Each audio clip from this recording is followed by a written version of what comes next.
Roland Tonneikes, un plaisir de vous retrouver sur ce plateau. Bonjour. Plaisir partagé, Mouriagua, bonjour, amis téléspectateurs, amis internautes, bonjour. Alors, ce matin, les journaux ont parlé quand même d'informations diverses, variées, mais nous allons commencer par le discours du chef de l'État à la nation face aux députés. Ce sera demain. Nous sommes à la fin d'année, à la fin d'une année, de l'année 2023. Le chef de l'État, de façon constitutionnelle, doit faire son message devant donc les députés de l'Assemblée nationale. Voici ma question, Laurent Roland Tonneikes. Je sais que vous n'êtes pas dans les secrets des dieux, mais vous êtes analyste politique et nous avons parcouru tout ce qui a été quand même les faits politiques tout au long de l'année. Nous avons fait des analyses. Quel sera demain le message du chef de l'État, ou du moins sur quoi le chef de l'État devrait se pencher demain? Alors, il faut dire que oui, chaque année, le chef de l'État, en tout cas la veille des fêtes de fin d'année, le chef de l'État passe un message à l'endroit devant les représentants du peuple que sont les députés. C'est pour faire le bilan des actions menées par son gouvernement au cours de l'année. Donc, oui, actions au cours de l'année au Bénin, il y en a eu tellement. Donc, sur le plan politique, on a eu des actions. Sur le plan social, il y a des actions. Sur le plan économique, il y a bien des actions. Donc, le chef devra présenter toutes ces actions menées par son gouvernement devant la représentation nationale. Oui, il faut dire que oui, sur le plan politique, déjà le premier bilan qu'on peut noter positif à bien des égards, c'est la participation pour une fois d'un parti politique régulièrement constitué de l'opposition à une élection législative qui a permis aux démocrates d'avoir 28%. Et sur le plan mondial et international, c'est un point positif pour Patrice Talon parce que tout le monde sait que son gouvernement avait été tassé de gouvernement qui exclut d'autres formations politiques. Et donc, aujourd'hui, ça va être un bilan qu'il va mettre à son actif, qu'il va présenter. Et donc, après ça, les différentes actions qui ont été menées au plan économique, également, on a pu voir quelques actions qu'on peut mettre sur la table, même si aujourd'hui notre port est en souffrance. Il certainement il trouvera ces arguments pour convaincre les députés, pour leur expliquer comment est-ce que le port se porte aujourd'hui.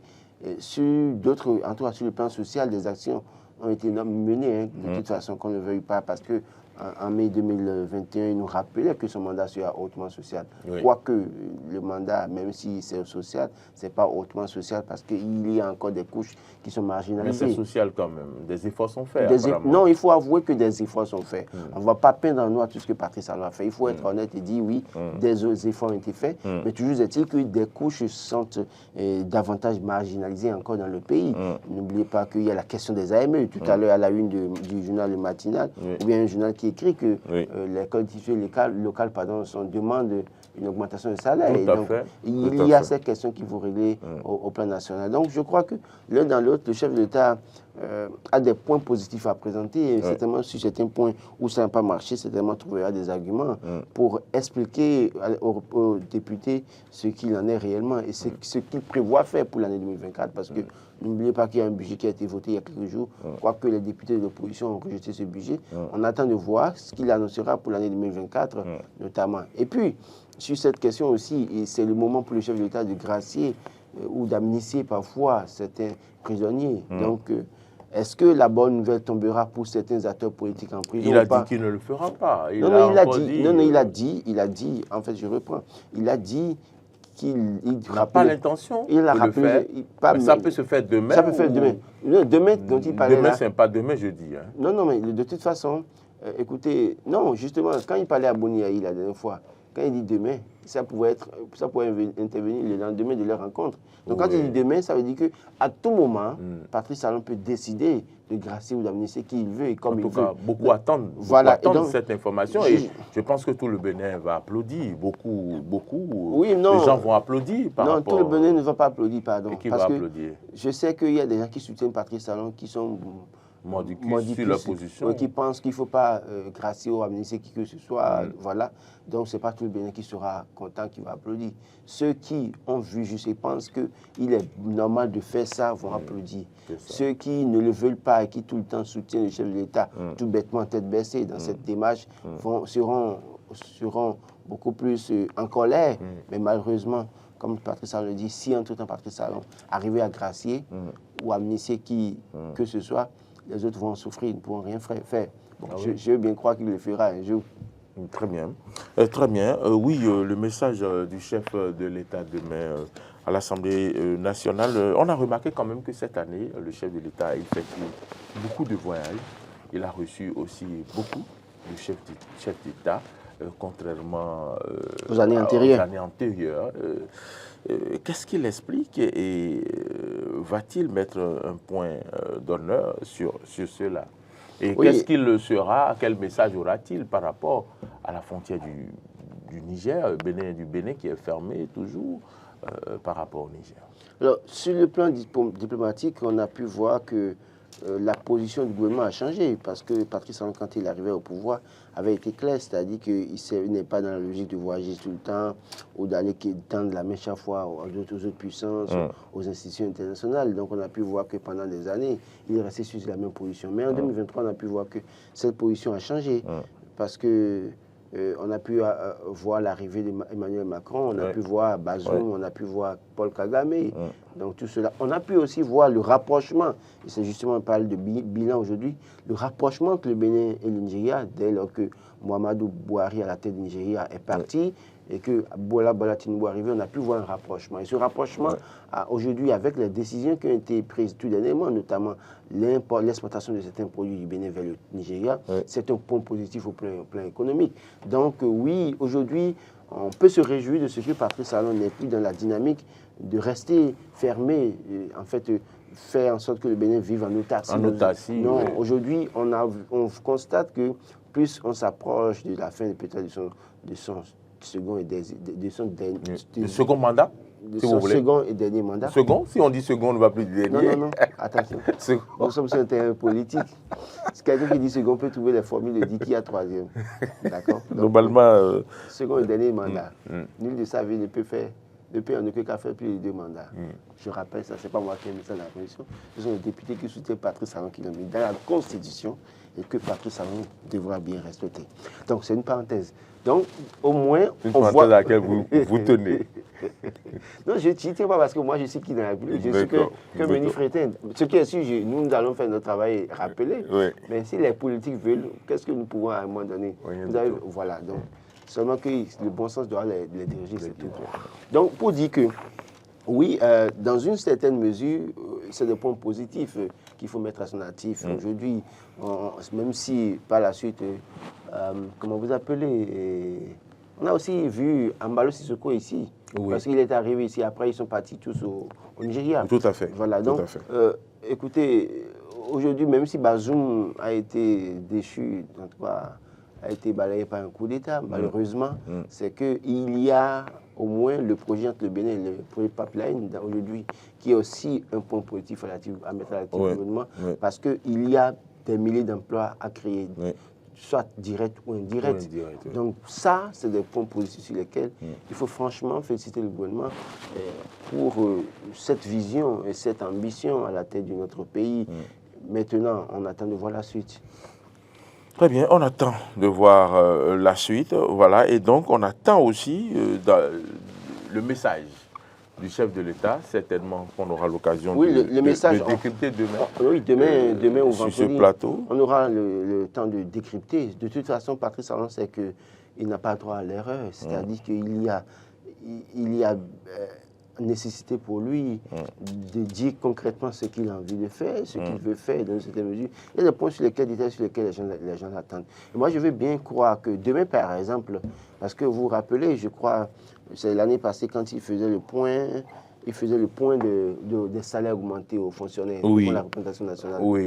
Donc, cette année, je veux bien croire qu'en faisant le point, maintenant le bilan, qu'ils disent clairement que la situation des AME va changer, qu'ils disent qu'au niveau des collectivités locales, ceux qui travaillent dans nos mairies, que leur situation va changer également.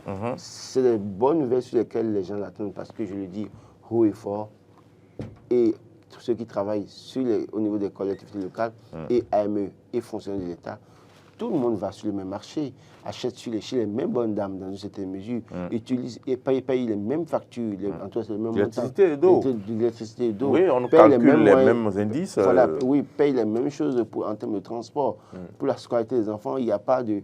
Enfants de AME, enfants de agents de collectivité locale, il faut réduire de 20%, 30%. C'est la même chose que tout le monde paye. Donc, il va falloir corriger un tant soit peu cette injustice qui met en difficulté certaines filles et certains fils de la République. Il y a quand même un moment, depuis plusieurs mois, il y a quand même des travailleurs qui sont entre déception et espoir, qui crient, mais qui ne sont pas juste là entendus. Je voudrais parler des travailleurs du CNHU, puisque vous parlez de l'augmentation de salaire, et c'est le matinal qui en parle ce matin, et qui parle de revalorisation des salaires des agents des collectivités territoriales et conventionnées du CNHU. Les travailleurs, entre déception et espoir, ils appellent quand même le chef de l'État au secours, et ça fait plusieurs fois que les quotidiens parlent de cette information. Oui, malheureusement, tous ceux qui travaillent sous convention et autres n'ont pas été pris en compte avec l'augmentation des salaires. Mon ami Adrien Tchouankou, à qui je fais un coucou au passage, il me dira qu'il y a une augmentation exponentielle. Donc il dira qu'il y a augmentation exponentielle. Mais ce qui est-il que si vraiment augmentation exponentielle il y a, c'est qu'il y a d'autres enfants de la République qui n'ont pas eu cette augmentation. Donc je crois que le chef de l'État, le gouvernement, tous ceux qui sont autour du chef de l'État, le ministre des Finances, les conseillers du président de la République doivent pouvoir réfléchir et proposer au chef de l'État un canevas ou bien une grille pour augmenter les salaires de ces agents des collectivités locales et des agents sous convention. C'est très important, j'insiste là-dessus. Tous, nous allons sur le même marché et nous payons les mêmes frais. Il n'y a pas de distinction entre agents sous convention, conventionnés ou agents de collectivité. Il n'y a pas de différence. Nous sommes tous dans le même pays. Et également, à la une du quotidien, l'on nous rappelle deux faits tristes de l'année 2023, notamment l'accident de Dassazoumen, mais également récemment l'entrepôt qui a brûlé à Semenkoji, dont le propriétaire s'est craqué, dont le propriétaire reste introuvable, disparu. Les enquêtes se poursuivent. Si au départ l'on parlait d'un véhicule qui est venu décharger, qui a été à la cause, qui a été à la base de l'incendie, de plus en plus l'on parle maintenant d'un portable, d'un chargeur défectueux qui aurait causé l'incendie d'après les enquêtes. Les enquêtes se poursuivent, mais le propriétaire de l'entrepôt de Sémé Craqué est devenu plus qu'un, comment on va le dire, plus que du sucre dans l'eau. Il s'est fondu et les enquêtes se poursuivent pour qu'on lui mette la main dessus. Le journal rappelle ces événements. Qu'est-ce que ces événements vous rappellent? Alors, je voudrais d'abord partir d'un fait. L'incendie à Sémé Craqué, oui, le promoteur, le responsable de l'entrepôt est recherché. Un incendie peut venir à tout moment. Mais quelles sont les discussions prises par l'État en amont? La responsabilité est partagée. Je ne dédouane pas le responsable de l'entrepôt.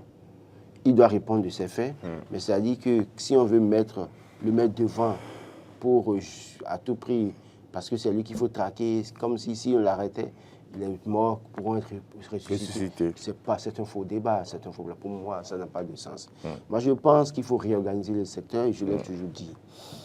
C'est des événements malheureux. Et toujours est-il que nous avons des événements qui sont produits dans le physique, mais qui peuvent avoir leur source dans le spirituel. Parce que, je l'ai dit une fois encore ce matin, dès lors que des gens sont allés faire une consultation du phare et dire qu'il y aura un incendie, qu'il y aura ci, il y aura ça dans le pays, la parole est sacrée. dès lors que ça sort de la bouche, que ce soit dans l'église, que vous soyez évangélique, catholique, que vous soyez vaudouisant, dès lors que vous prononcez la parole, elle est sacrée. Il faut prendre des dispositions, soit pour atténuer l'effet de cette parole ou limiter les effets de cette parole. Et donc, dans ces conditions, quand des gens sont allés faire consultation, on l'ont dit, et que d'ailleurs même après l'incendie de Dassazoumé, ils sont venus bomber les torses comme quoi c'est parce qu'on n'aurait pas fait des sacrifices, parce que personne ne les a écoutés. C'est-à-dire qu'à un moment donné, nous sommes responsables de ce qui nous est arrivé. Alors, que faire maintenant pour les prochaines années? On n'a pas les mêmes problèmes. C'est ça qui m'intéresse. Ce qui m'intéresse alors, c'est de dire, alors, c'est vrai que le gouvernement a s'est intéressé dans cette affaire de TOFA pour nous dire que oui, le 10 janvier, le TOFA sera fait, en tout cas à Guagnézon, je sais quoi, il y a une commune qui a été, je vous dis la commune. De toute façon, je voudrais leur rappeler, si vous faites votre TOFA, ou le TOFA, si vous voulez, si vous faites le TOFA, faites l'effort de faire le sacrifice qu'il faut pour conjurer le mauvais sort. Mais je demanderai en plus à d'autres personnes qui sont d'autres confessions religieuses dans ce pays de prier davantage pour conjurer le mauvais sort. Parce que quand la parole sort comme ça et que les gens disent il y aura ça, il y a des esprits qui prennent service en même temps. Spirituellement parlant, vous dites, vous sortez d'ici, vous dites que les gens vont faire accident sur le tronçon à Kassato Glodjigui. Le simple fait de le dire, il y a des esprits qui prennent service en même temps, qui cherchent à réaliser ça pour montrer que peut-être que vous avez une parole sacrée. Donc, dès lors que les gens vont faire leur sacrifice, je demanderai à ceux-là qui peuvent prier, chrétiens, catholiques, évangéliques, musulmans, priez pour votre pays. Priez pour que de tels drames n'arrivent plus. Priez pour que les gens soient en sécurité sur nos routes. Priez qu'il n'y ait plus d'incendies qui tuent comme ça. Parce que je l'ai dit, moi j'ai eu de la peine d'avoir les gens qui sont morts dans les bus, au niveau de Semenkraki. Ils auraient pu, c'est-à-dire que si l'enfer dont on parle devait être ça, je crois que les gens doivent pouvoir prendre conscience. Parce que sur Terre, pour moi, ils ont vécu ce qu'on appelle l'enfer déjà. Sur Terre. Et si j'étais bon Dieu, je leur donnerais pas seulement le paradis comme bonus. Parce qu'ils ont souffert. Être brûlés dans un feu aussi vif, comme ça, avec toute la douleur possible. Parce que des gens, à un moment donné, nous disaient avoir fait une consultation et qu'il y aurait incendie, et parce qu'on n'aurait pas fait les sacrifices, et que ça devrait arriver, c'est arrivé. Donc, prenons nos responsabilités à quelque niveau que ce soit. État, au niveau de l'État, prenez vos responsabilités. Si vous allez faire le TOFA là, faites les sacrifices pour éviter le malheur à vos concitoyens. Chrétiens évangéliques, allez prier pour votre pays. Catholiques, allez prier pour votre pays. Musulmans, allez prier pour votre pays, pour que ça n'arrive plus. Parce que ce qu'on a vu, ce qu'on a vu, il faut être... je ne sais pas, insensible pour ne pas ressentir la douleur de ces personnes. La douleur, cette douleur, quand on voit des gens brûler, le feu qui brûle comme ça, et que les gens, après on voit des gens calcinés. Mais c'est insupportable. Ça fait mal au cœur. Donc, que chacun prenne ses responsabilités, ça n'arrivera pas à plaisir à Dieu, ça n'arrivera plus jamais dans notre pays, mais que chacun prie en ce qui les concerne pour conjurer ce mauvais sort. Et dès lors que même les gens feront un TOFA ou un KOFA pour dire de ces choses comme ça, à l'unanimité, qu'on ouvre la bouche pour prier, pour annuler ces paroles-là sur notre pays. Parce que ceux qui sont morts ne méritent pas certainement une telle mort, mais c'est parce que la parole libérée devrait peut-être se concrétiser que malheureusement, ils ont été victimes. Alors, du côté de Bante, l'on parle d'une mort qui suscite des interrogations. Chez nous, au Bénin, quelle mort Aucune mort naturelle. Aucune mort n'est naturelle. Aucune mort n'est naturelle, mais toujours est-il que, je l'ai dit tout à l'heure, tout ce qui arrive dans le physique peut avoir des sources dans le spirituel. Vous, je suis sûr que vous avez écouté l'audio de la dame, de la secrétaire exécutive. Et dans son audio, elle a soulevé un certain nombre de choses. Je ne dis pas que c'est les autorités communales de Bante qui l'ont tué, mais elle a annoncé les couleurs. Elle a prévenu, elle disait, et elle a même dit, et c'est pour ça que j'apprécie beaucoup plus le message de Christelle Ronongo qui dit sans honte pour les femmes, de demander aux femmes de démissionner sans honte en réalité. Parce que dans l'audio de la dame, il disait, qu'elle n'a pas envie de démissionner parce que c'est une affaire de honte. Ah ouais? Et elle a dit dans son audio, moi j'ai écouté l'audio, que c'est comment je vais partir, c'est comme ça. Et finalement, elle n'est pas partie, elle n'a pas démissionné. Mais elle laisse ses enfants en difficulté, son époux en difficulté. Donc pour dire qu'à un moment donné, si vous vous sentez en difficulté, déposez le tablier. La vie, il ne faut pas s'accrocher à quelque chose. Je l'ai toujours dit, dès lors que vous ne vous sentez pas heureux que dans son travail, et que vous sentez que la pression est de trop, et que votre vie est engagée, votre suivi est engagé, déposez le tablier. On a vu la SE de Tukuntuna. Oui. Sidonie, elle a démissionné. Elle avait ses enfants maintenant et son époux. Elle vit bien non, maintenant. Même si elle n'a pas un salaire à la fin du mois, tout au moins elle a la joie de voir ses enfants chaque jour. Et avec ça, Dieu peut l'aider à trouver des opportunités. Donc, à un moment donné, ça peut ne pas, la mort de la dame peut ne pas être liée à un problème spirituel, mais ça peut être un problème psychologique. En réalité, le simple fait de vouloir, dès lors qu'elle veut prendre la route pour aller à Banté, elle est soucieuse, ça l'arrange. Et cette situation peut l'amener à tomber malade. Et ça peut créer encore d'autres dommages sur elle. Et ces dommages peuvent entraîner des maladies. Malheureusement, c'est-à-dire, c'est un lien. Je ne suis pas psychologue, mais je vous assure, quand vous allez écouter un psychologue, vous allez trouver les premiers médecins vous diront, le simple fait d'être stressé vous rend malade. Et dès lors que vous avez peut-être le stress vous donne les maux de tête, ça peut entraîner d'autres choses dans votre corps. C'est peut-être cette situation qui a amené la dame à mourir tout bêtement. Ça peut ne pas être un problème spirituel, on l'a attaqué, on lui a fait du mal, mais ça peut être les soucis qui l'ont amené, c'est-à-dire qui l'ont rendu malade, et progressivement, elle n'a pas réussi à se maîtriser, à surpasser cette situation, et puis ça l'a rendu, ça l'a tué. Je voudrais peut-être rappeler à ces autorités locales qui pensent que les SE ne doivent pas avoir la paix. Je leur dis simplement, ce n'est pas la faute des SE. D'abord, les SE sont des enfants du Bénin. Nous dénonçons le fait qu'on importe les compétences. Et donc, c'est les Béninois qu'on a envoyés dans vos communautés. Et il n'y a pas de Béninois de Banté, de Béninois de Tukuntuna, Béninois de Cotonou à part. Le Béninois qui est à Cotonou peut aller servir à Malanville, à Tukuntuna, à Perere, à Wassa, Pénko. D'ailleurs, même, beaucoup de personnes de ces communautés dont on parle servent à Cotonou. Absolument. Et personne ne leur fait ce procès-là pour dire oui, ils sont pas de telle communauté et c'est une femme. Non. Moi, je ne sais pas s'il faut donner l'exemple. Ma mère, en tant que sage-femme, quand elle a son premier service, c'est à Kandy. Elle a commencé, elle a fait Kandy plusieurs années avant de venir à Cotonou. Donc, je pense quand même que le Bénin nous appartient. Tous, et c'est partout où besoin sera. Mais écoutez, on dit que dans leur communauté, c'est une communauté que les femmes ne peuvent pas être chefs, ne peuvent pas servir. Vous avez vos filles, vos soeurs qui servent dans d'autres communautés et qui sont chefs de service. Si une communauté refuse qu'on nomme des femmes, écoutez, identifiez les filles de ces communautés-là, ailleurs là, déchargez-les toutes. S'il y a une femme d'une communauté qui refuse qu'on nomme une femme, est-ce que dans sa communauté, il y a une communauté comme ça là, identifiez les enfants, filles de ces communautés qui sont chefs de service au DC ou je sais quoi là, déchargez-les. Elles n'ont qu'à aussi aller au village pour aller servir dans leur communauté. Ce n'est pas possible. Nous sommes dans un monde moderne. On ne peut pas continuer à avoir des pensées de 1937, 1920. On a dépassé ça. Et d'ailleurs, même le Bénin est indépendant depuis 1960. Quand même, ça fait 63 ans que nous sommes là.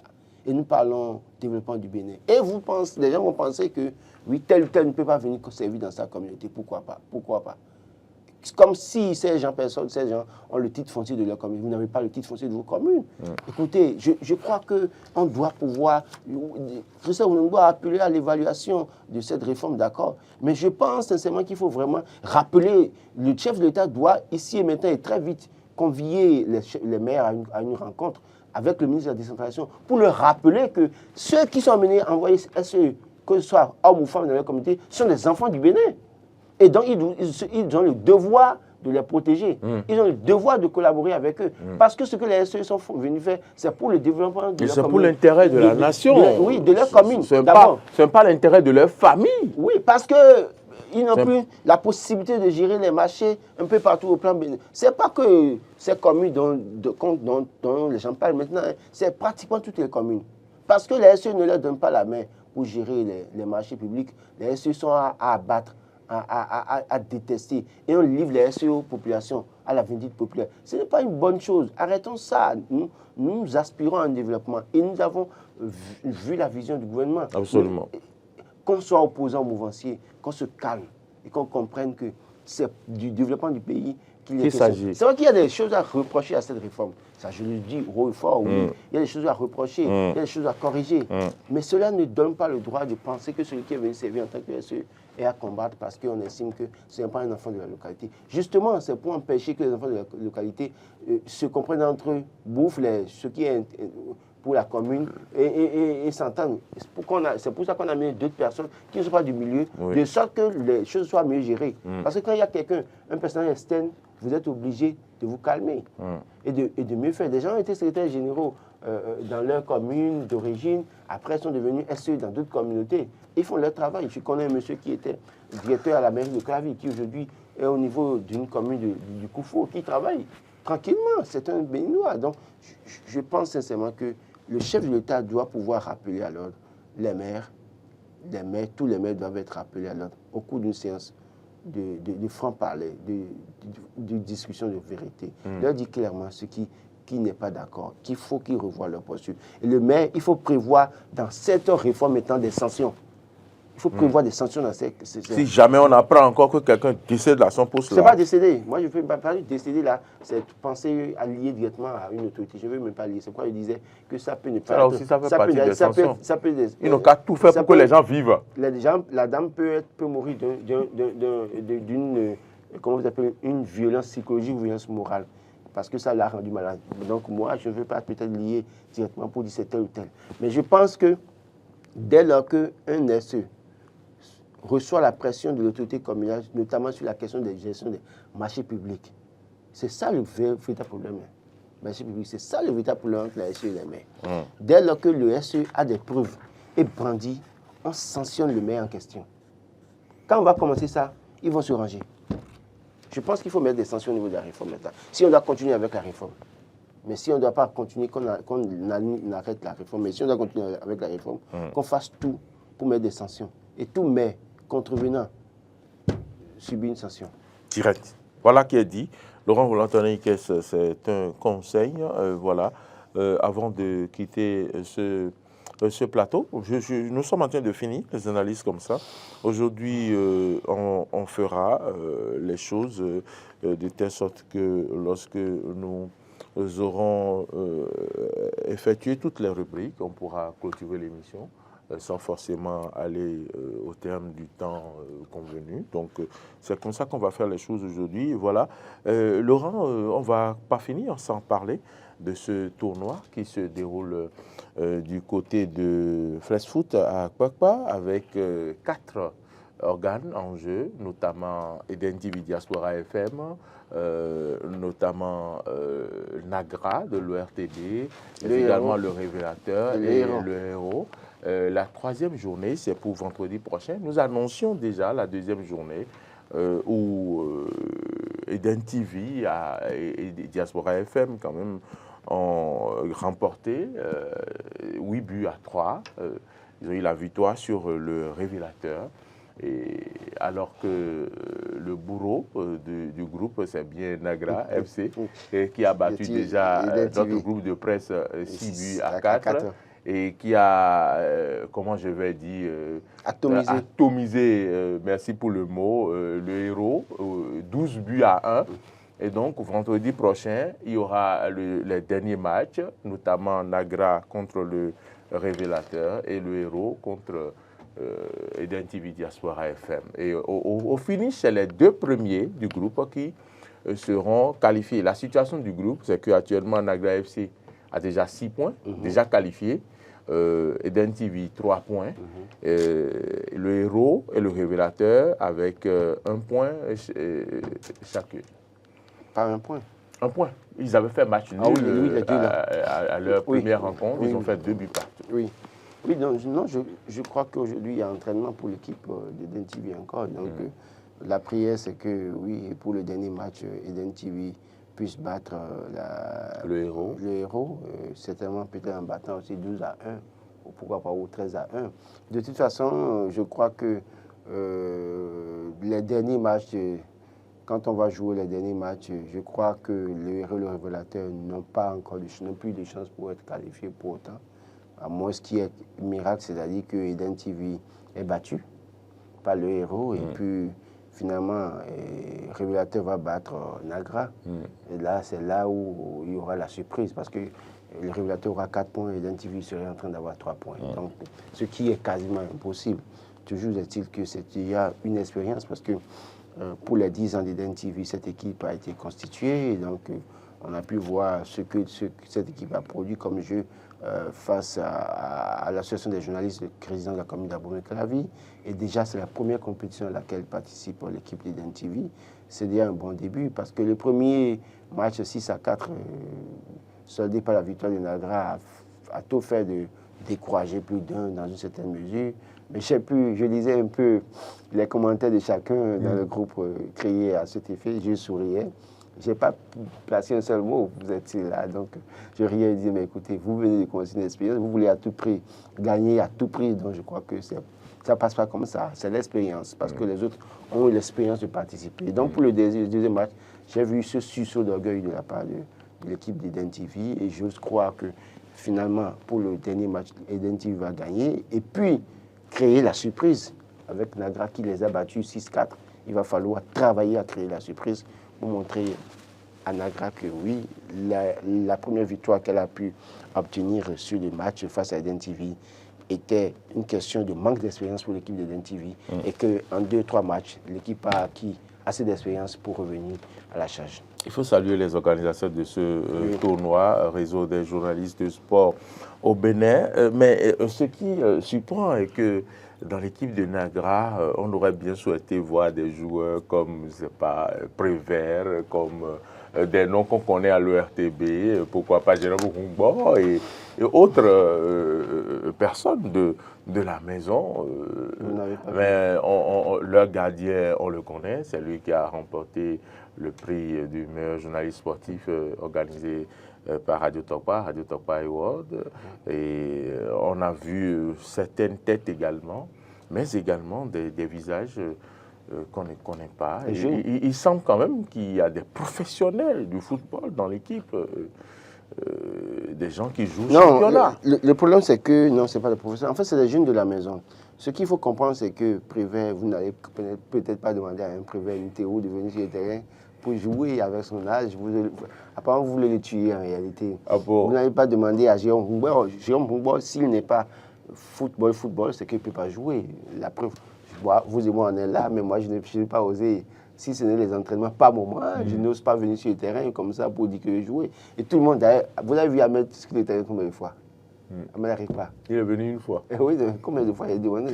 Donc pour vous dire que Peggy Ludovic Dagba, vous ne pouvez lui demander d'aller jouer sur le terrain de football. Donc c'est la génération Peggy Ludovic Dagba, c'est la génération de Prévert, Moutéou, Mesme, Adissor et autres. Là. Donc on ne va pas demander à ces gens de venir jouer alors qu'il y a des jeunes qui ont encore de l'énergie. Peut-être que pour un match d'exhibition, de gala où on veut s'amuser, on peut demander à Peggy de venir jouer sur le terrain, on peut demander à Mesme, à Adissor, on peut demander à Prévert de venir jouer. Donc, toutes ces obligations de la radio nationale, on peut demander à ces gens de venir jouer un match d'exhibition, de gala pour s'amuser. Mais on est dans une compétition. Ça demande de l'énergie, ça demande de l'endurance. Vous allez tuer les pères de famille pour rien. Moi, je ne suis pas dans ça. Hein. Ah ouais. Je préfère préserver nos aînés. Je préfère qu'on préserve nos aînés, que ces gens-là aient la possibilité de continuer à nous conseiller dans une certaine mesure. Oui, justement, sur le plan professionnel, parce que c'est les gens qui ont assez d'expérience. Prévert Théo, c'est à respecter hein, quand même. C'est les gens, quand j'étais au collège, je suivais de loin. Aujourd'hui, j'ai eu du plaisir à voir que ma vocation est née de ce que j'ai vu des gens pratiquer le métier. Mesme Adissor, Annick Ballet, tout cela. Donc, au fond, oui. Donc, les jeunes que vous voyez, c'est les jeunes de l'ORTB. Ça, je sais que c'est les jeunes. Je les connais beaucoup pas mieux d'ailleurs. Ah, oui. Et donc, oui, Blaise Adampo, quand même, il n'est pas inconnu au bataillon. Oui. Je crois que vous connaissez, il y a le capitaine également. Quand j'étais journaliste sportif par le passé, Oui, c'est des gens avec qui j'ai fait beaucoup de choses, on se connaît très bien. Donc, oui, et c'est des jeunes qui jouent très bien. Ils jouent très bien. C'est pour ça que jouent. l'équipe doit pouvoir faire beaucoup d'efforts pour les surprendre pour le dernier match. C'est très important. Merci à vous, Laurent Roland Tonniquet.